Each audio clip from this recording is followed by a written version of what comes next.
We are now live. And I am going to share this stream, hopefully, to an Instagram account that anyone viewing this will probably come from. It might take a second because there's delay. I'm playing Warframe, and what is Adam playing? I'm just driving around, like, aimlessly. There you have it. Yeah. I'm pretty sure we're only going to be having my perspective for the moment, but if Adam decides to stream, you'll have his perspective as well. I'm not going to stream. I don't have anything good to say. You are here to talk shit, and I am here to listen. I'll chip in when I can say something of actual interest. Yeah, so I'm going to just get the stream up and running and jump into a mission before anything interesting happens. Which will take just 2 seconds, hopefully not long at all.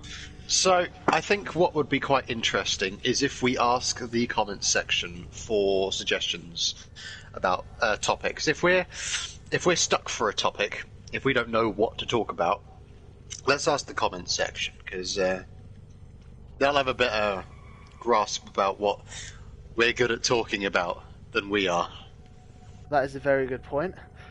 I might just be cheeky and just see if any of our friends in the Discord want to watch just ourselves by not releasing episode 2 of the fixes. We'll start getting asked about the fixers again. It's fine, we can talk about the fixes a little bit. You know, you were supposed to be production head, I was only supposed to be the editor. Yeah, well, as production head I said, fuck the fixes. Fucking not literally fuck the fixes, but just the circumstances in which we were creating the fixes under wasn't nominal for being productive. It was just... Well, Maka decided to not want to play Aiden anymore at like the beginning of episode 2, so that kind of threw a spanner in the works. We spent 3 months trying to get one single opening scene done right, and even then it was kind of flat. Well, me and Maka both decided that things might not be worth it. Oh shit, it's still called test stream. Fuck. Really? Name it after the fact, don't worry about it. Yeah, fuck it, it'll be fine. Yeah. Right, so I'm going to start a mission. So as we were saying, we had some issues with episode 2 regarding just recording it in general. It was just a really inefficient process, which is not down to anyone's individual performance necessarily. It was more down to the game on Xbox. Yeah. Or on console in general. And, the fact that I didn't even have access to the console most days of the week because of, stupid shit going on with my family and my parents, and how I technically don't actually own the console. It belongs to my dad, so I couldn't use it when I needed to use it to help with shoots. There is a large platoon at the Marine station. It made it a nightmare. No one standing. Yeah.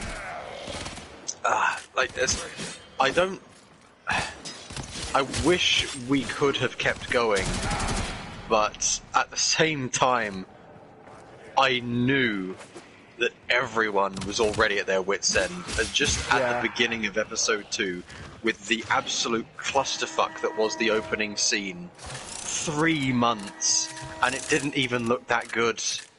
I mean, it looked okay, it was passable, but it was nowhere near the quality of episode 1. The problem with the opening scene originally was that when we recorded it, there was an issue with the simulated physics on the vehicles. We were what's the name of the vehicle we were using? It was a barracks, the little one with the army cloth physics on the. So everything spasmed out. You couldn't see anything right. The cloth physics were just going haywire. So in every single shot that I recorded, it was just a massive clusterfuck of physics that you couldn't. It was ruined. Everything was ruined. Yeah, and oh hello, this is a weird hacking game.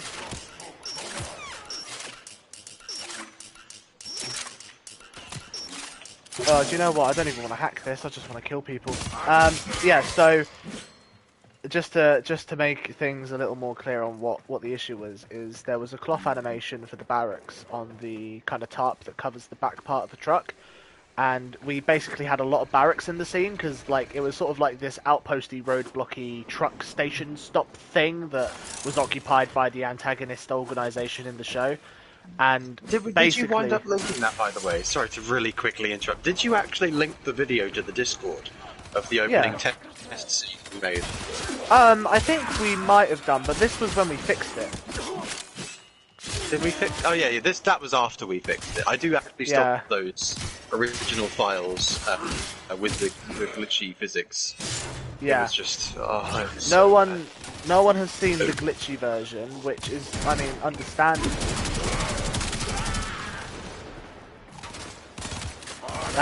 But yeah, the main issue was just that the physics was shit, and then we had to redo the entire scene because of the shit physics on the vehicles, and we had to replace the vehicles with other stuff. And like, trying to keep a group of players engaged on GTA or all games is quite hard. Yeah. And when you're trying to do body acting for a machinima, people participating were kind of losing interest, and they were only doing it because their faction leader like told them to. Yeah, like they were, what were they, like a PMC or something? I can't remember which one it was because we had a couple of PMCs under our employ. Yeah, so basically the body actors we got were from like a clan, and the idea was that the clan had like a payment system for their members. Yeah, interesting how that actually works. It's cool.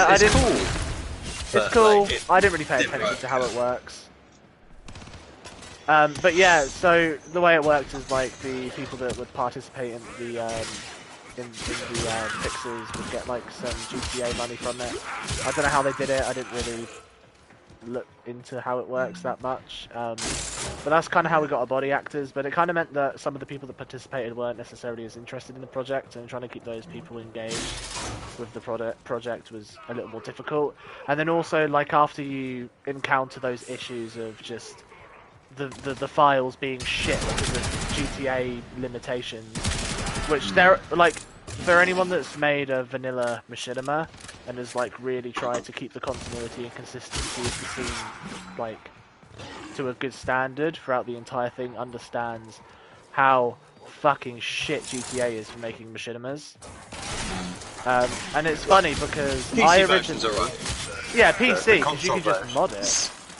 Yeah, not my PC version though. Not my. I can't fucking get mine running. Every single mod I put in it breaks. But that's a different issue for a different. Sorry for the conjecture. Just go on. I mean, it's worth noting that we're looking into alternative options to an extent, but we're not going to be producing stuff in the same degree that we produced episode 1. But like, it would be nice to find a medium in which we can continue the fixes, but it's just going to happen when it happens, really. It's not something that we're going to force upon ourselves because we're busy people. We're a lot busier now that we're older. Well, yeah, that is another point as well. When we made episode 1, I was unemployed. Like, you know, I was out of college, unemployed, didn't have a job. Pretty much immediately after episode 1 dropped, I had a job. It was only like a little thing, you know, like weekends and stuff. So it didn't really affect me that much. But that only lasted for a little while, and suddenly, you know, for the last year, more than a year actually, I've been in full-time work, so I've had very little time to do any like actual projects of my own. Ages. So yeah, I think the last big project I worked on, regardless of scope, was the fixes, because ever since I started full-time employment, I've had no time to chase my own goals, you know, outside of, you know, very short-term, I feel like playing video games tonight, or, you know, this, that, and the other. Yeah, it's hard to work on something that's so big, I guess. But if we got the modding stuff working and we could fiddle around with it, we could better understand how much time it would take to do stuff. The game, my Warframe is being weird today. It's teleporting me to things. Stop teleporting me! It's probably your internet connection. I'm on my own. Yeah, you're doing a stream now, aren't you? it's doing like this weird thing where I float and I like stick my arms out in some weird like Jesus on a cross kind of position, and then it will just like warp the screen and then I'll just teleport somewhere. I have absolutely no idea. Oh well. Tell you what I do want to talk about. Now that we've, got our... It sounds like an excuse, but it's really just like a retelling of the narrative we experienced. Yeah. I want to talk about the ambition for what the actual narrative for the fixes was supposed to be, because we worked so hard on the narrative for the fixes. It was... I'm sure not, like a lot of people won't care about it nearly as much as we did, but we had a really monolithic narrative plan for the fixes. All kinds of character arcs and motivations and twists and turns. Like episode 3 was going to be when things really kicked off. Well, actually, the ending of episode 2 was when things were really going to kick off, because that's when, everything gets thrown into turmoil. We were going to have that throwback to the body in the water scene from episode 1, which never got a resolution. Now I might add, that scene is now just meaningless in episode 1. The whole body in the water bit at the beginning, because am I allowed to spoil something if it's never going to come out? Am I allowed to do that? I'm sure you're allowed to do it. I think the way I saw it was that episode 1 was a very standalone episode in regards to it was designed planning. like that. It was designed like But the one thing we wanted to use to connect other episodes to it, even if it was by only that one scene, just in case that we couldn't connect the other parts of the scene, was to use the body in the water scene to connect it to another event later on in the show, because there would at least be something that connects episode 1 to the rest of the show. Because we wanted to do something concise in case we weren't able to do the other episodes, which I mean we weren't able to pretty much happened. The thing about episode 1 is that it was just so small scale, and I think that's what made it as good as it was. It was a very tightly focused, small scale story about 3 guys going on a mission. One guy thinks he can handle it by himself, turns out he can't, and he needed the help of his teammates to back him up, and it's him coming to that realization, undergoing that tiny little character arc that makes it satisfying and cathartic in a small way for a first episode. Yeah. The character writing for the guys, I mean, it was nothing special, but it did it well enough, I think. We would have had way more time to flesh these guys out and make them way better than they wound up being in the first episode. But for a first episode, as far as characterization goes, I think we did pretty well. I mean, we haven't really written much else in our lifetimes. I mean, nothing to the scale of the fixes. Oh yeah, like we've wrote shit before, but we never wrote anything decent. Well, I definitely never wrote anything decent. You had lots of ideas, but you could never get pen to paper. Yeah, I've had a lot of good ideas, I think. I'd like to think I'm quite good at coming up with good ideas. It's happened again, that fucking weird teleport glitch. It's like just teleporting me to a different part of the level, but like only a few meters away. Like sometimes just to a different side of the same room. Also, for some reason I'm getting 0 energy today. Like the game, like I just can't get energy to do abilities with.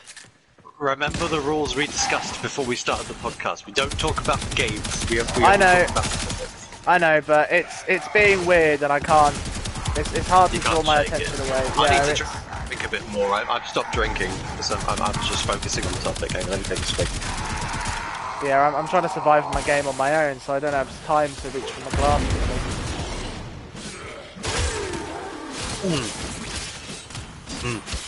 Anywho, so yeah, like, what kind of details are we going to discuss? More details about the fixes now? Is that what we're going to do? I think we should walk through. I think let's lay out a little bit of like a template for the stream. I think to begin with, let's go over all the the little bits and pieces from episode 1, all those bits which we did, which no one will ever know happened, and no one will ever appreciate, but things that made it better, like how when there's that scene in the warehouse where Oscar is about to get shot by the gang member, and Kane is in the helicopter, and he shoots the helicopter miniguns through the window and kills the gang members for him, saving his ass. We had to do that in 2 separate sessions because you can't get a helicopter in the instance where you can go inside the warehouse. Which is a mission. Can you? Which is a mission. So you can't get a helicopter to spawn on the mission where you can go inside the warehouse, and you can't go inside the warehouse in the open world where you get the helicopter. So we had to film the helicopter elements in free roam, and we had to pinpoint locate where that place that he was going to shoot was. Well done. Now get And to then extraction. we had to film the separate element with the actual gunshots coming through the windows and killing the gang members. We had to film that in the mission. And the way that we accomplished that scene with the miniguns shooting through the window, because obviously there was no helicopter, was there, in the mission? There was no helicopter to shoot those guys because we didn't have access to one. So what we did is we got Kane and Aiden standing on a nearby overpass and fired their handheld miniguns into the window. Yeah. But because they couldn't see where the guys were because of culling and whatnot, we had to practice. We drew like a grid, didn't we? And we like pinpointed exactly what position that you had to shoot to make it work. Yeah, we used like the window frames as kind of like a way of figuring out where to shoot. Yeah. It was like I don't know, like 5 to the right, 2 up sort of thing. I don't know. Yeah. But and Once we figured out, you guys fucking nailed that guy like immediately. You just sort of slowly bring the minigun across to the right as you fire. Yeah, if I remember correctly, I'm pretty sure we only did like 2 takes, maybe not even that. You guys nailed it. Yeah, it was quite easy once we'd figured out where we actually needed to aim. Yeah. What else was there? The office scene with us guys talking with Kane, Aiden, and Oscar. How we had to reshoot that a couple of times because there wasn't enough animation, like facial lip sync animation, to go around. Yeah. Like the way that we did it, we recorded it first, wrote the script second, and that allowed me to look at the characters' faces and mouths and write a script around what I thought they were saying based on, looking up their animation, their facial animations. Which is why everything matches up so well when you're watching the episode, because that's how we wrote the script. Every line of dialogue was written by me looking at their faces and saying, it looks like he could be saying this, Yeah. And little things like that just... It's too much effort. There's no way that kind of level of quality is sustainable for a massive production like 8 episodes, but as a one-off, it worked. As a one-off. And it worked really well. Considering how simple, like, the requirements of us were as well, like, in game at least, even though we made sure we did it to the highest quality possible. Yeah. And then, for the other episodes, we wanted to up the stakes, I suppose you would word it as.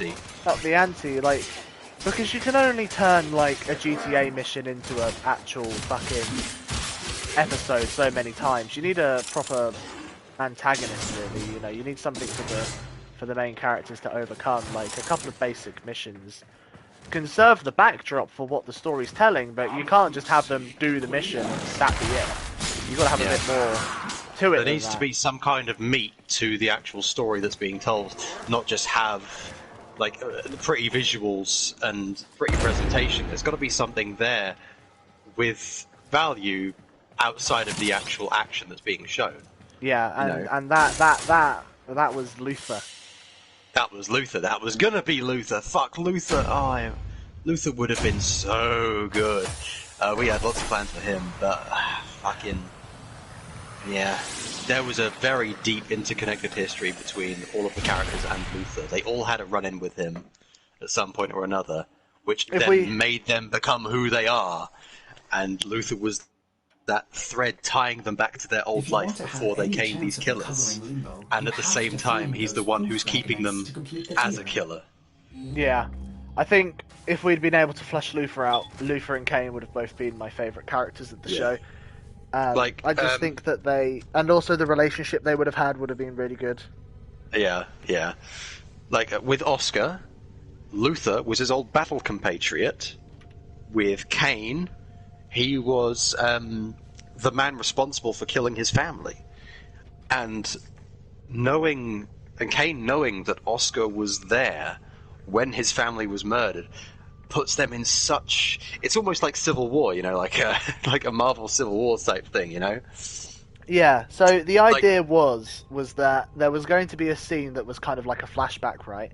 And basically it was going to show Kane noticing that Oscar was a part of the... So in episode 1, Oscar refers to an old team to the boss when they're talking about how he needs to join a team and do this job. And then the boss says, "Oh no, we haven't seen him in years, but I've got these 2 new guys for you, Kane and Aiden."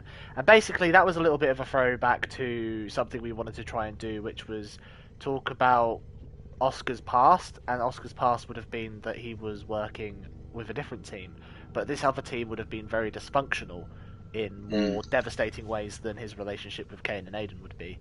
And basically it led to them killing this innocent girl in a job gone wrong, which happened to be... We didn't really decide. We were like, is it going to be Kane's girlfriend or fiance or sister we or should daughter? point out that this was all concept stuff. Like we never had an actual official script written for these later episodes past episode 2, but everything was very thoroughly planned out in our brains. I wrote a but lot we of never concept actually scripts got... as well. Like, there were concept Yeah. scripts written that were Yeah. just basically drafts that hadn't been reviewed by the 2 of us. I kind of Yeah. went on a bit of a writing spree just because I could and wanted to, and just wanted to lay down all the ideas I had in my brain before I lost them. So there is a lot in writing, but it was all, subject to change at the end of the day. Yeah, of course, yeah. I mean, we would have never stopped editing things until the moment the thing went live. Like, there was a Absolutely. change. Like, I'll be honest, there was one thing that I did in episode 1 which I do kind of regret.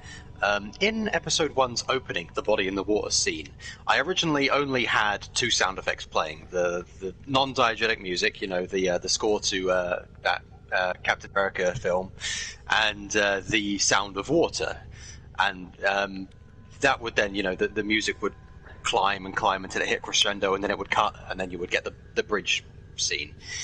Yeah. But at the last minute, just before I hit render, I decided to put these sound effects in that you can hear quite loudly, actually. It's very poorly mixed in hindsight, but I put these sound effects in of this distorted talking.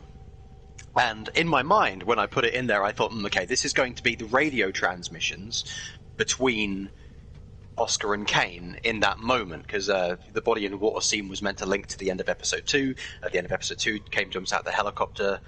Oscar jumps out the helicopter. Kane sacrifices himself to save him. Kane's body falls in the water. Oscar's trying to contact him, and that voice, that distorted voice, was supposed to be Oscar, but it just sounds like this really cheap sound effect that doesn't belong there.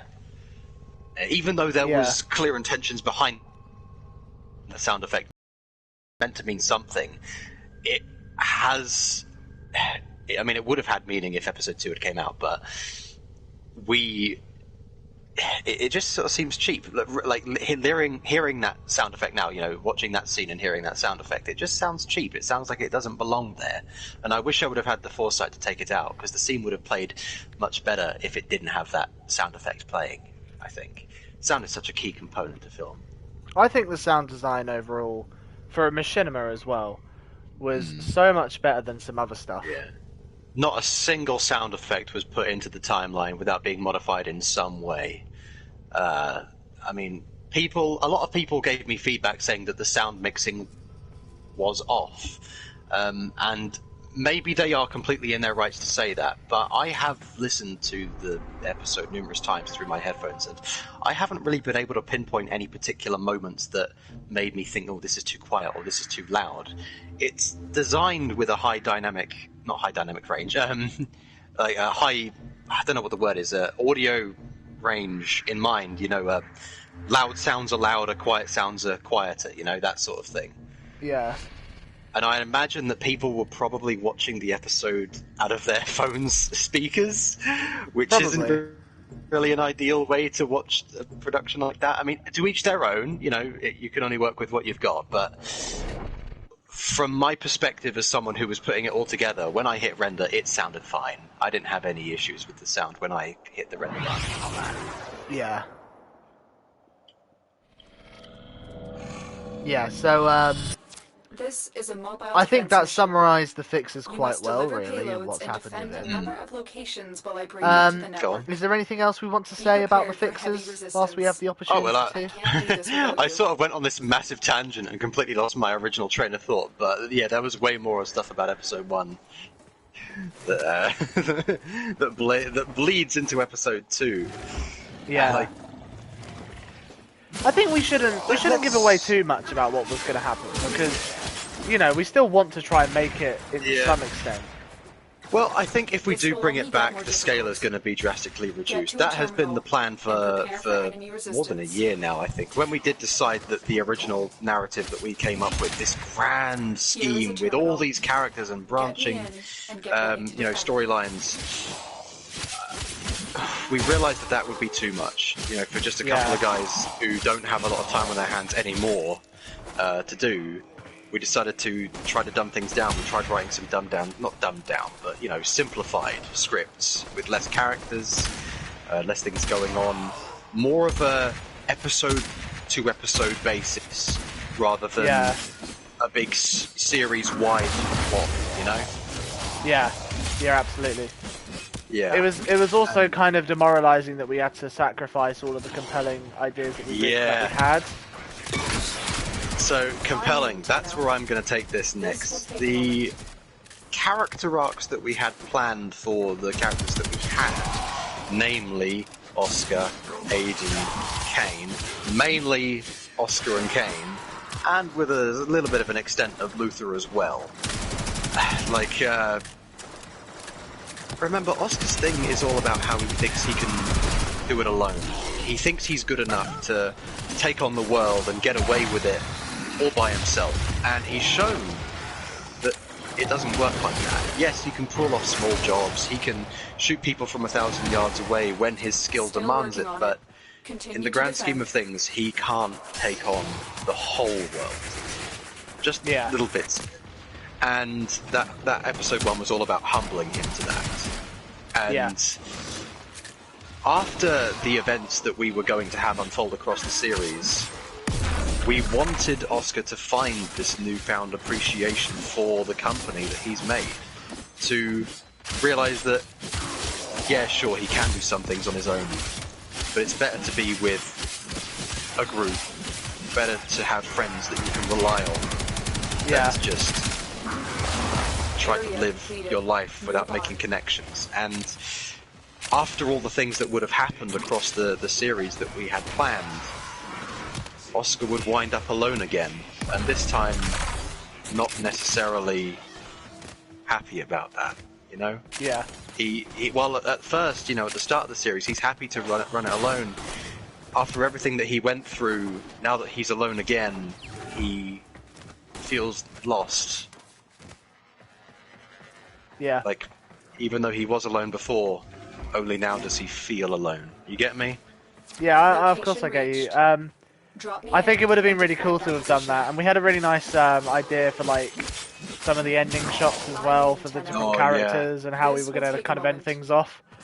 And I think what was the most fun about choosing kind of thinking about the moments that we wanted to have was choosing the music that would go along with it as well. Yeah, it was very much written along with music in mind. Every single track that went into episode 1 was planned to be there from the beginning, because the scenes were written with them in mind. every beat, every moment was thought about. This is what I want the shot to look like. Still This is how I working want on it to cut, Continue and to this is how I defend. want it to feel with Yeah. every single note that plays. Yeah. And I think more than anything, I think that shows in the scene where they're taking out the warehouse in episode 1. You know, the music is very Deus much. Ex, right? Not Yeah, Deus no, it Ex. wasn't Deus Ex. It was not Deus Detroit Ex. Become Human. Yeah, that. Yeah. Yeah, it was Connor's suite, but mixed in various ways between multiple different music tracks. You don't really notice that it's happening. But Yeah. the music tracks are changing constantly. There's like 4 or 5 different We like are music finished here. scores being Move switched on. to and fro as the scene progresses to adjust the tempo of the scene to what we wanted it to be. Because music Yeah. has such an impact, it's of such importance. People don't really realize how vital it is to making a scene feel right. But some Yeah. people might call it emotional manipulation to have a sad piano playing over a sad scene. But the truth is, if you're noticing that, then the scene itself is what's bad, not the music. The Yeah. music adds to the scene. It It immerses doesn't you. take away. But if the scene is off, then the music becomes apparent. Spotted. You know? Upload me A good and example prepare of to this is defend. I saw a meme today actually on YouTube. It was a Star Wars related meme. So, Yeah. I mean, especially considering the current circumstances of Star Wars, it's an acquired taste. But it was of the old shit. It was with like Yeah. it was basically a colonel looking up to see Darth Vader entering the bridge of this capital ship that they were on. Oh, And- yes, I think I've seen this. Yes, Yes. and obviously you're expecting dun dun dun dun dun dun, dun or whatever, Yes. right? I'm not gonna do audio acoustic or whatever. But anyway, but instead it was some sort of love song, some cheesy love song, and it kind of made it look like like those generic scenes where Still the main working on character it. looks up and the hot Continue to woman defend. walks into the room and everyone's hair gets blown back and their eyes widen and they're like, "Whoa, look at that Fitbit." It was kind of that music. It was a specific iconic song that I have heard before, but I can't for the life of me name it under the current circumstances. But yeah, that's just kind of an example of how music can have an effect.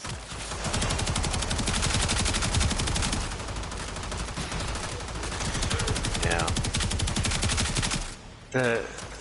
Every single music track that we had in episode 1 was intended to be there Against us, Tenno. Yeah, But we did because it. the Mission episode was complete. written around emotional beats, and knowing what music you're going to have to accompany those emotional beats really helps you get in the space to make those beats work. yeah, and I think you did a really good job with the music. We had some I- absolute bangers planned for episode 2 and 3, let me tell you. Yeah, We yeah, had there was some absolute really nice bangers. songs. We've got like the opening scene ready, like we've released Yeah. it to the people that helped us work on the fixes, so they've seen it and seen like kind of, well, I guess they've made their own judgment based on what we've done. But I mean, people seem pretty happy with the product, and I mean, I think the work that we were doing on the fixes did stand out a lot to what other people were doing on GTA. Like there's very good content creators on GTA still, like that make stuff, and you can tell that they're, putting a lot of work in. Yeah. I know that royalty have come leaps and bounds from what they were making before. But, oh yeah, they've improved a lot. Yeah. I think it was mostly up to the change from going from console to PC. Oh That yeah, makes absolutely. such a huge difference. And mastering those PC tools, it's not easy by any means, but I mean, once you've mastered them, the tools at your disposal are so great in comparison to what you have at your disposal as a console.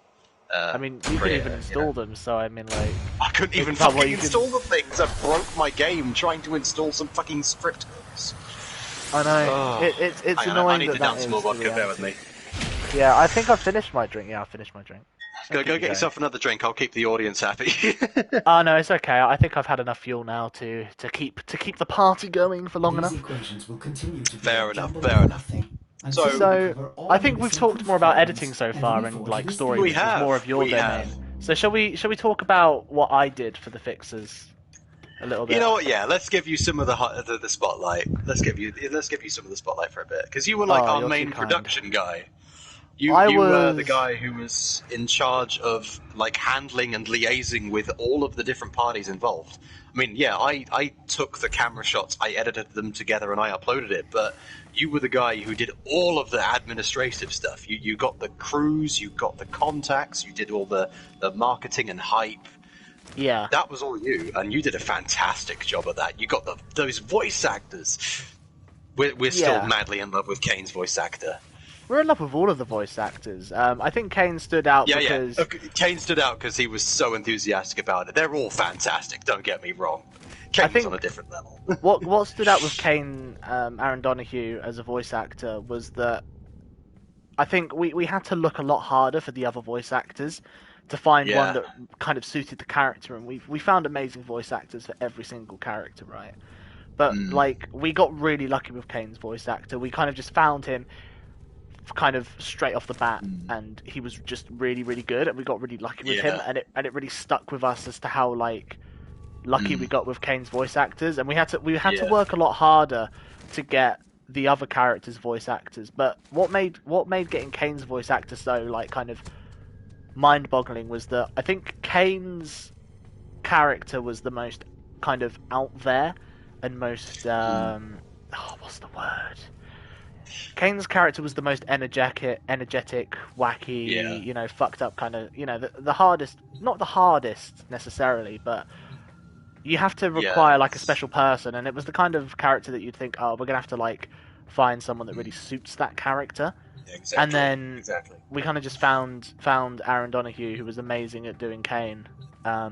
Straight off the bat. I think the moment when I realized this is the guy was when I was as I was listening to the voice files that he sent me. I mean, you had already greenlit the guy at this point, but the moment where it really hit me that this was the guy, this guy is born to play this kind of character, was when I was listening to this little rant he was doing in the post-club scene. So after the mission's complete and the guys have wound down at the nightclub and they've done their drinking and Kane's got a little bit fucked up, I essentially put in the script, you know, ad-lib being drunk and ranting to yourself as you walk away.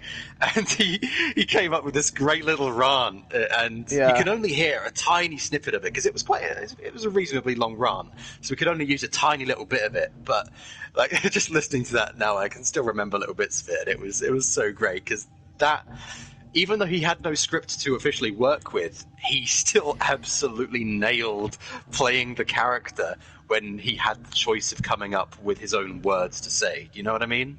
Yeah. And to mention some other voice actors that were great, we had Sean Taylor voicing Aiden. We had he was pretty great, we had Adam Culbertson, I think it was, as Kruger. Yes, yeah. Who else did we have? Only had a couple of lines, but still gave off a very intimidating persona, I think. Yeah, it was like a solid snake kind of voice, wasn't it? I thought. Yeah. We had Lumi as the trusted mechanic, you with who this city, sadly never made an appearance. Yeah, we did have a really nice character arc planned for the mechanic, and we it would have been so great if we had the time to flesh her out, but we didn't want to bloat episode 1 with too many people. Yeah. And if only we had the opportunity to get that far into episode 2 to utilize her skills, that would have been great.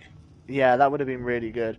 We had Mezzalin as the boss. We had Nick Anthony as Luther. I think that's the majority of the cast. It's been such a while since I've had a proper look at the cast list and who plays who. It has been more than a year, I think, almost 2, if not more.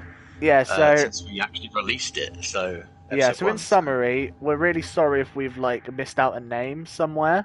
It has been a really long time since we sat down and looked at a list of voice actors to characters. But yeah, everyone that participated was amazing. We somehow managed to get a bunch of voice actors that were incredibly amazing, willing to participate for free. And they were willing to participate for free, I think, because of the original trailer concept that we did. Yeah. The original trailer concept, I think, if you don't mind me bringing this back to editing, that was made just as a laugh. That was by no means meant to be a serious trailer, but after the response we received from it, we thought, yes, we've got to make this into a real thing. Like, if you don't mind me revealing this information, James, the Fixers was just like a pipe dream made up by me and James when we were playing GTA for the first time. We are the Fixers going around completing contracts. That was just our little thing between us. And, you know, the first ever trailer I made was long before we actually thought about turning it into a series. It was just supposed to be like a fun, this is who we are sort of thing, just between me and you.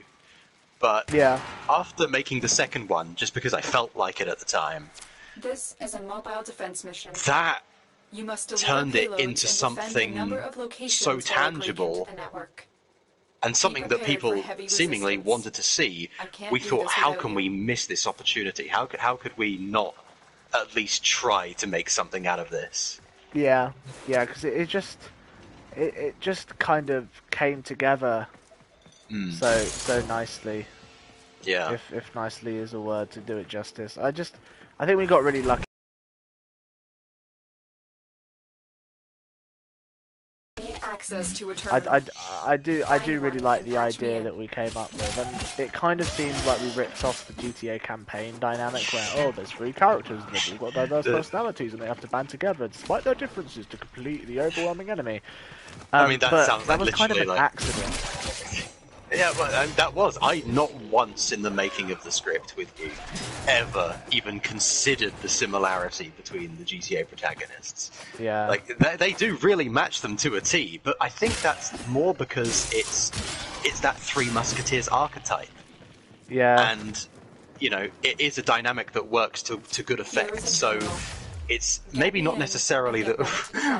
I mean, it definitely isn't that we deliberately ripped off GTA, but it's the fact that it's such a tried and tested dynamic that works, and we did it you know, in the same game that also has that same dynamic going for it in the story mode. It's, it was just a coincidence. It's just a really. massive... Yeah, it's a massive coincidence. I think we've got to the point where what makes a good story is kind of so well established that it's hard to make it unpredictable in a way. Yeah. Like, you've usually got the same sort of dynamic. You just gotta make it interesting, and you can still make original stuff, obviously. But Yeah. there's the template to making something successful is quite well defined, especially when you're limited to how you can create stuff like we are with fucking shitty GTA.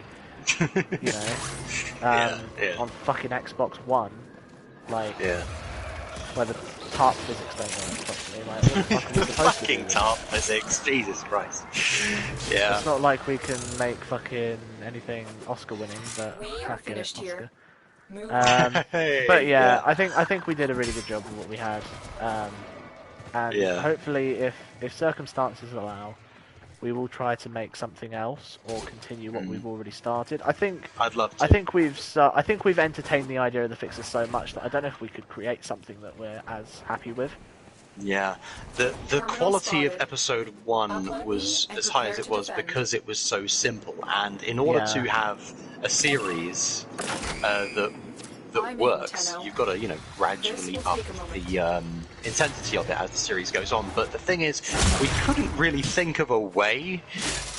Well, we did think of ways, but we couldn't do it. That was the problem. Like, we thought of ways to up the ante and make it more intense as the series went on, but they were so difficult to accomplish that it just wound up completely destroying any motivation that anyone had for the series because it was so difficult to do. Yeah, and to make visually impressive scenes on GTA, it requires a lot of glitches and like location wall hacks and shit. So you'd have to fucking try and glitch through walls to get into like interiors of buildings so that you could do cool shoots. Or you'd have to like glitch out a mission or use a mission, and then like if you were in a certain mission or in a capture mode that was like a PvP based mode, then there'd be like, what do we call it, lip flap issues and stuff. And it was just such lip a flap pain in the issues. arse. Yeah. It's just GTA, and what fucks me off, right, is that I originally thought that GTA was going to be really good for Machinima because I watched a YouTuber way back when called Mike WB. He made Halo Reach Machinimas, and he kind of suddenly abandoned Halo Reach for GTA, and he was like, oh yeah, GTA is like the next step in machinima making. And I think the main reason why he thought that was because of the editor mode.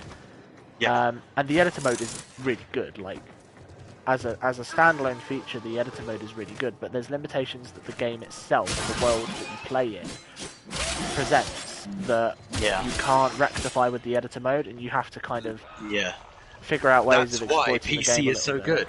That's why PC is so good. And the main issue is like day-night and wanted levels and just play. Oh yeah, the day-night cycle, that gave us so much shit. Yeah, that was a pain in the ass. I remember when we made Kill Order 8, which was like a little side project. Yeah, no, that took place, like the whole machinima is like 7 minutes long, and it's supposed to be like one continuous story that happens, scene after scene after scene. Yeah.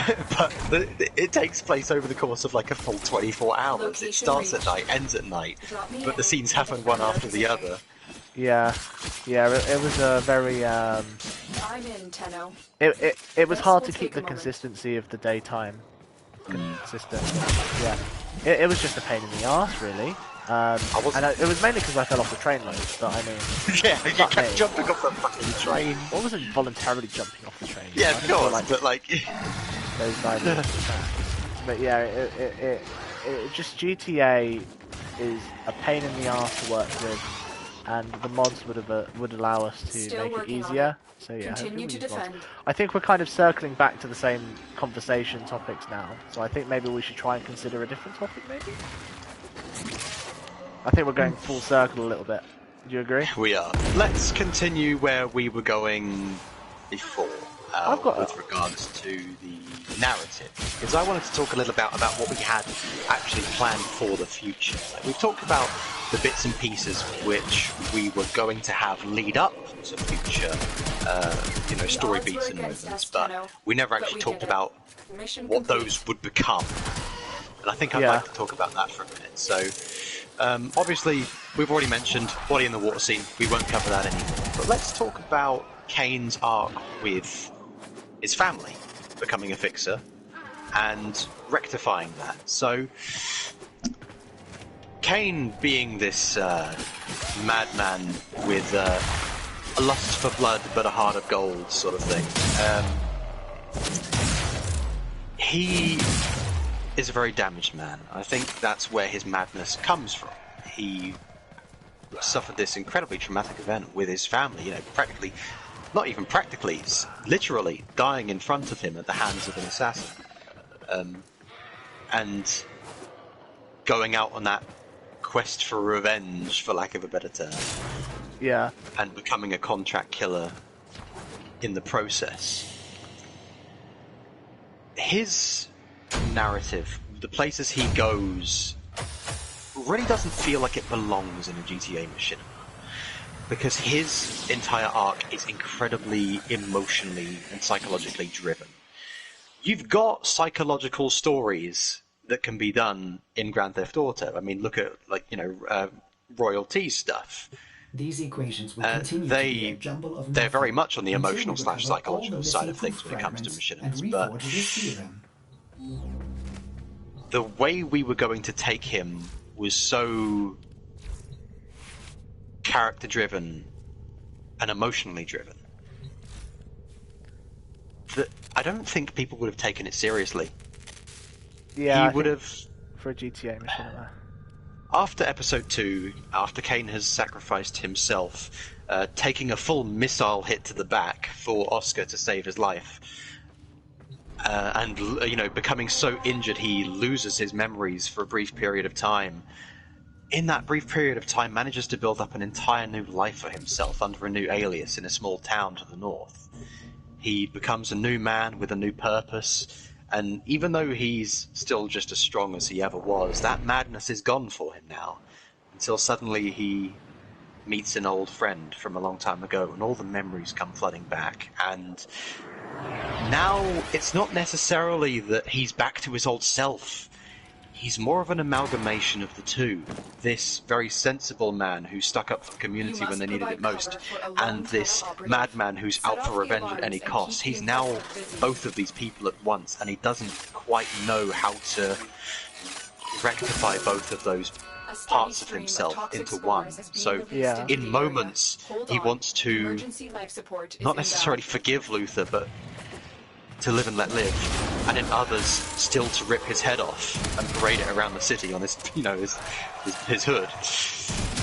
Yeah, and like Luther obviously hasn't changed, whilst Kane has throughout the arc. Yeah, exactly. Luther is still very much the same man. If anything, he's gotten worse. Yeah, more he's extreme. just getting worse and just climbing up the power ladder. Yeah, because that's all he was ever really interested in to begin with. But that's a tangent for later on. Yeah. And I don't know if it's right to spoil the ending that we had for Kane, but I think I'll do it now. Oh no, let's save some things. I think there's still potential that we could make this into a thing. So I think we should. I could let out a little bit. I could let out a little bit if you don't mind. Oh, it depends. No, it's good. Well, Kane was, like I said, in the brief period that he had lost his memories of who he really was, he built up that new life for himself and built up a new form of himself. And now having those two forms within him, he doesn't know how to rectify the two. So at the end of the series, after all is said and done, the bad guys are quote-unquote defeated. And, you know, the adventure is over for him. He needs to make a decision about where he's going to go. The situation with his wife and daughter has been put to rest, and he doesn't need to be on this quest for revenge anymore. So he makes the call to leave well enough alone and to put that life behind him. It's over. It's done. No more fixing. No more killing. He's going to become an honest man and put the insanity to one side, so to speak. And I just remember the music I was going to have for the ending scene where Kane does what he does. Just thinking about it just sent shivers down my spine. Like, it was that level of good, in my opinion. Of course, it was probably never going to be actually like that. Like, GTA always has a way of fucking you up, even in machinima making. So I doubt it was ever going to be that emotional in the end. But yeah, it was going to become flaccid because of GTA. The idea of that scene and how it would have worked, how it should have worked if it really all went to plan, it legitimately would have sent shivers down my spine. Like, with how emotionally charged and raw it was. Yeah, yeah. I think we had a good ending going as well. Although it did leave us wondering, like, if we wanted to do a season 2, how would we do it? But I think in total we just agreed, like, it's probably not the best idea to do a season 2 because it just wouldn't be practical. It's GTA. It's just not something you can really work with. Always leave them wanting more. I think people would have been wanting more. I mean, we left people wanting more when we released episode 1, and people have been very supportive about what we created. And I think getting that support is what helped make the video for episode 1 so successful. It's just a case of finding other creators that you think are doing a good job and kind of just helping them a little bit, you know. We kind of like when I You've been talking to Vucko about modding and stuff. Like, is it Vucko or Vucku? I can't remember. Is it Vucko? I don't know. The guy with the wolf as his profile picture, isn't he? Yeah, he does. He makes those some really popular, I think it's GTA Lab videos. Yeah, the GTA Lab videos, and he did Overheat. Yeah, Overheat. Oh god, I watched a bit of Overheat. That was great. Like, I wish I could make something that good. Yeah, I managed to get in contact with him on Twitter, and I don't really feel like all the stuff I did on Instagram to kind of get the little community that I was in on Instagram with the Fixers account helped, because Twitter's a completely separate platform, and I probably only have like 11 followers on Twitter. The Twitter account for the Fixers is dead. Additional life so dead. But yeah, no, I kind of just got lucky, and Vaku, for whatever reason, decided to look at the video.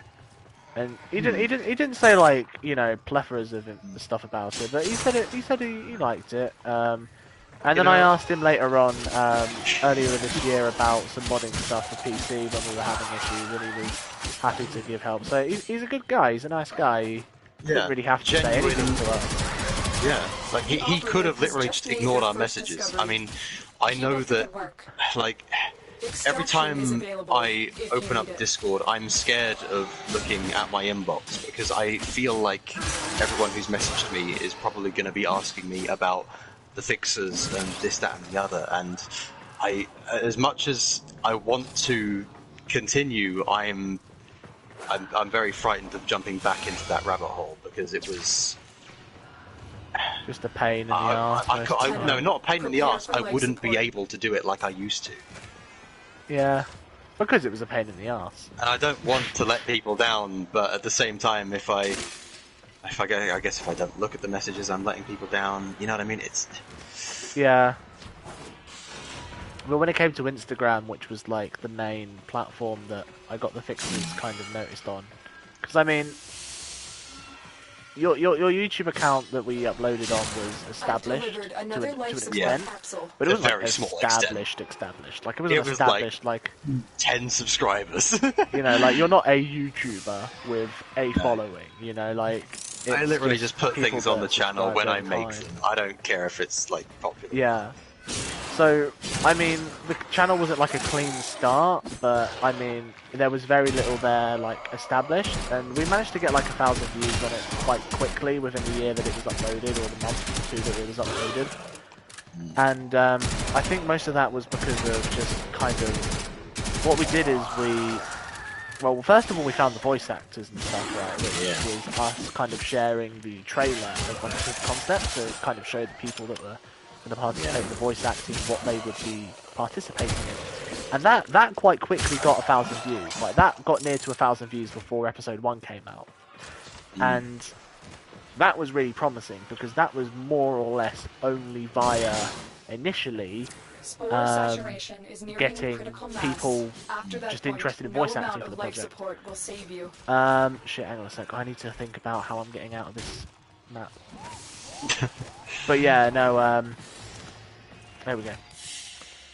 But yeah, no, so after we'd done that, we like it did do the rounds a little bit on Instagram as well, and then we got the main episode out there, and it got 1,000 views. And the way we kind of did that was I found a community on Instagram for GTA that was very similar to what we were trying to do, and then we kind of just started making nice with content creators that we like the content of, and we kind of just all started scratching one another's backs in like a nice way. I don't think that, I wouldn't say that we were like just, oh yeah, repost for repost because we want attention. Like, it wasn't like that. Like, we were quite chatty to people that wanted to be chatty and stuff. And we kind of just grew a following out of that. We got like a couple hundred followers on Instagram, which has diminished a little bit because we haven't really posted on Instagram in ages. But yeah, just kind of, we just got tight-knit with some people and just started talking to people and making friends and stuff. But the only problem was that once we kind of realised that we were backing away from the fixes, you kind of don't really, like, when you're not participating in that community, you're kind of like, oh well, you know, we're not really talking to any of these people anymore because we're not really working on our stuff. We don't really have anything to say anymore. So then obviously everyone drifts apart and you lose followers. And yeah, and I like, when I look on there now, I see some of the accounts have changed big time. In fact, I even saw some fucking account posting some IRL videos of some girl in some bikini or something. I'm pretty sure I made like a drunken comment on their post as well on the fixes account, be like, oh, that's porn, isn't it? Something like that. Cause it just looks very Jesus. Yeah, derogative. But I think that kind of covers most things. Yeah. Shall we steer away from the fixes now a little bit? Shall we talk about some other topics? I've got a topic for you. Yeah, hit me. Right, okay, so this is going to be an interesting topic. So, which non-human Harry Potter character would you have sex with? Oh, this was just ripped from that other fucking podcast that you listened to. And I want to hear your response. I've got to this say, is our material. Oh god, I've got to remember its name. I know what it is, but I don't remember its name. Let me look this up. Hang on. Whilst you look it up, I will clarify for the 1% It of... was... Not even 1% of people that watch The Fixers watching this. Basically, there's a podcast in the UK called the These Boys Podcast. It's a reoccurring little joke that they talk about which Harry Potter character that isn't human they'd fuck. I love that kind of conversation topic because it's the kind of shit that me and Adam will talk about in our free time. So I thought, why the fuck not bring it up now? Because why not? Just Right. why not? So yeah, here found we it. are. Go on. Aragog. Aragog, is that the spider? That's the big spider. Fucking hell. I mean, Big spider. do you like spiders? I thought you No. were scared of spiders. I don't know. Muppet's got a big ass.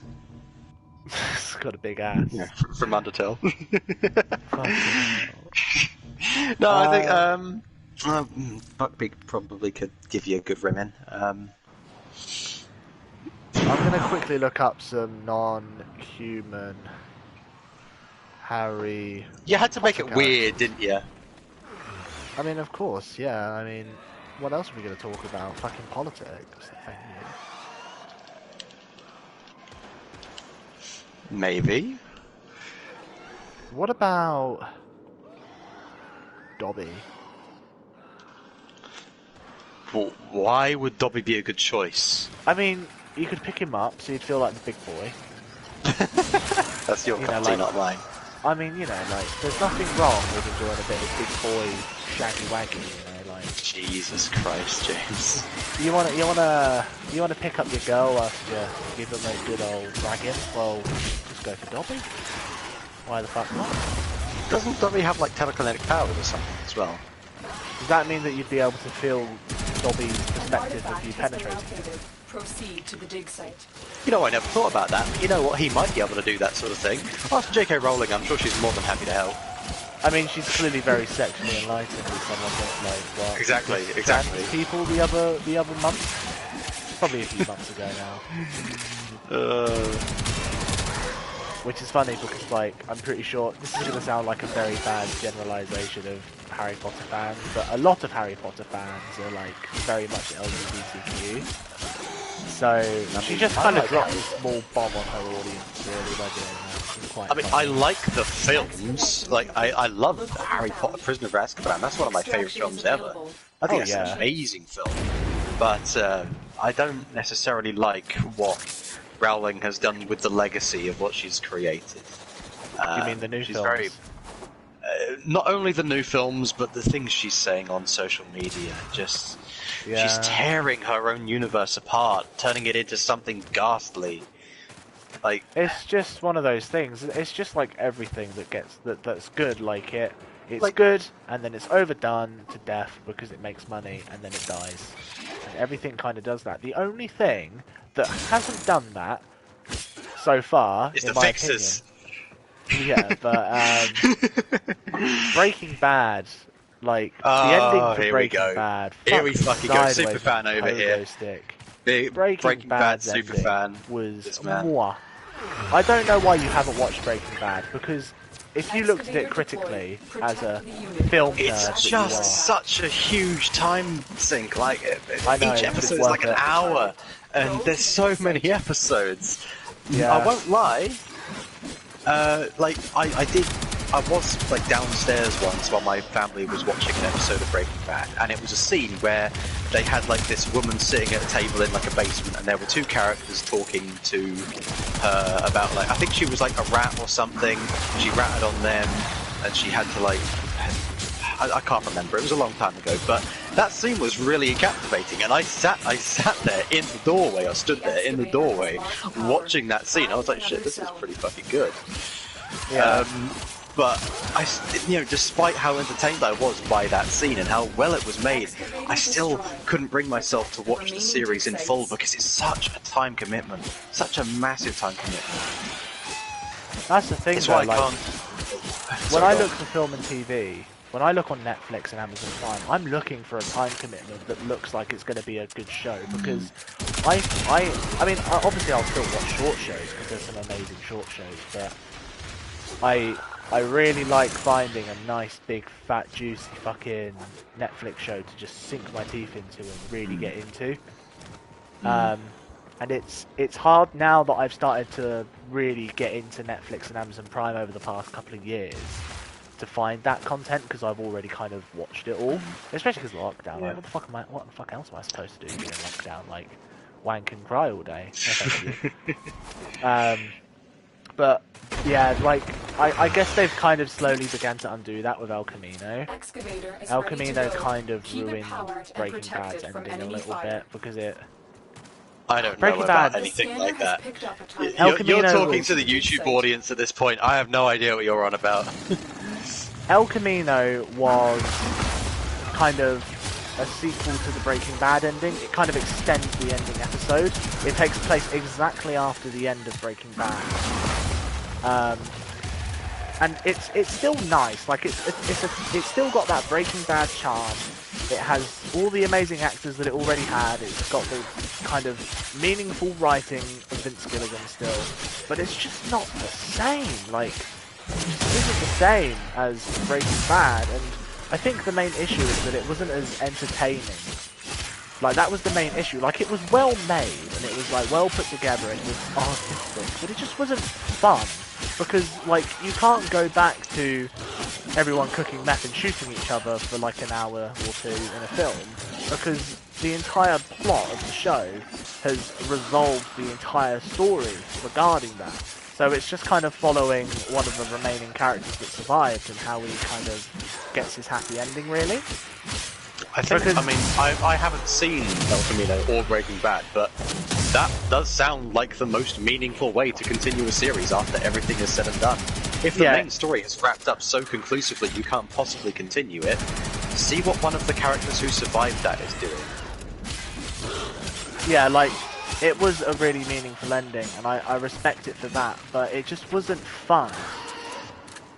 And, like, it has to be fun, because Breaking Bad was both. Breaking Bad was really fun and also really meaningful, which is why you'd get, like, the proper film buff people that just want, like, a meaningful plot who are really into it, but then you also just had, like, your casuals that could just be into it because it was fun, you know?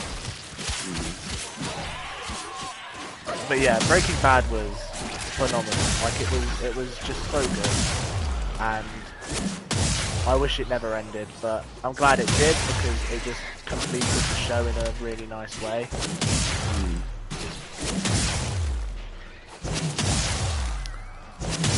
So yeah, maybe I'd fuck Dobby or the unicorn.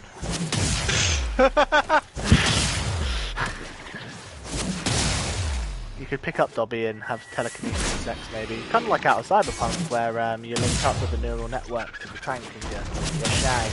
I'm sure you've seen that scene on Pornhub. No, I haven't. I don't.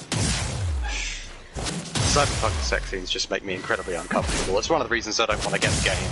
If there was a way to turn that shit off, like maybe if I could like specify my sexuality and like the character creator as asexual, and then my character just didn't have any sex, then I'd have a lot more I'd be a lot more comfortable playing Cyberpunk. I mean, everyone likes a bit of sex. I don't. You don't, but everyone likes a bit of sex. Like, just, I mean, like, okay, I understand why these scenes exist, but they just feel so gratuitous. If they weren't so gratuitous, I'd be fine with it. Like, yeah, we discussed this before. The only ever scene that I've ever, like, watched, sex scene that I've, like, watched in a TV show and not felt was completely gratuitous was, ironically, the thing with Alucard in Castlevania. Spoilers, by the way, but like that, even though it was completely gratuitous, it had some kind of like plot thing going on, so I didn't mind it. But when they're just fucking for the sake of fucking, I'd rather just not know, you know? Yeah, I honestly think that that show sex scene, the sex scene you're on about, I just think that was completely unnecessary.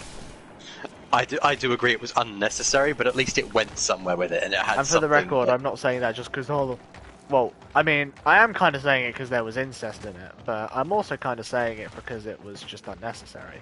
They weren't fucking each other, James. They were just fucking him. Yeah, but siblings shouldn't be fucking the same person at once. It's fucking weird, mate. You never had a threesome? No, I mean I would, but not with fucking siblings. Okay, we've really veered off into some uncharted territory here. Can we wrap this up? You want to wrap this up now? I would like to wrap this up if you don't mind. Okay, well, I do thank you have things everyone I would for like watching. to do. This has been an attempt at streaming. We might continue Yeah. streaming. We might not continue streaming. I'd say it's based on how much attention this video gets. It won't get any attention. Oh god, there's some very weird animals screaming outside my house. Okay, yeah, this is a good time to end it. Thank you everyone for watching, and goodbye.